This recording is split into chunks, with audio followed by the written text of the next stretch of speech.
So while we were in the boat, and it was complete people were hysterical in the boat because now the boat wouldn't move away from the ship, and we could see the ship, it was still leaning on it.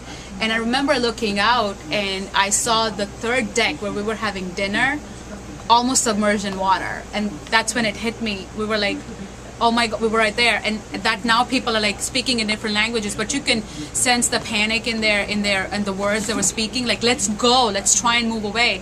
And remember, a couple of people were actually trying to break the rows off. I was actually trying to also lift to see outside, like how far is the rocks or the waters are, so if we need to jump. I kept telling her, get ready to jump.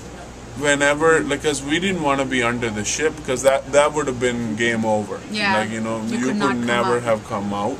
And that's when I saw, like, there was a rock nearby, and I tried to tell her, I said, if something happens, if the boat doesn't move, get ready to jump out. We are going to swim to that rock that we saw, like huge rock.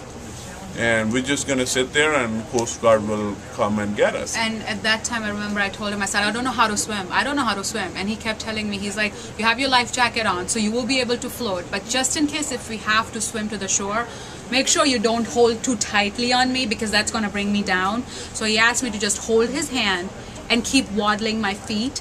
So that would just... and he would just keep on, like, you could basically pulling float. me. Yeah, that's what our initial plan was. But thank God we didn't get to it, and we finally, like 15-20 minutes into the lifeboat and everything, we got to the shore. And it took that long, really? Yes, it did. Because on TV, it looked like it was like a few feet away from here to the end of the... that's what people kept saying. Yeah. But we were like, no, it wasn't, because there was a lot of people would have made it who died. Yeah, so people, when they take a photo, it was like a lot of zoom in. Yeah. So it appeared closer. Some people took a photo from the lighthouse. Lighthouse was a lot closer than the shore. So you had to, plus the boat was moving probably at, 40 knots. At that time. Okay, lifeboat. Yeah. So that's what it was.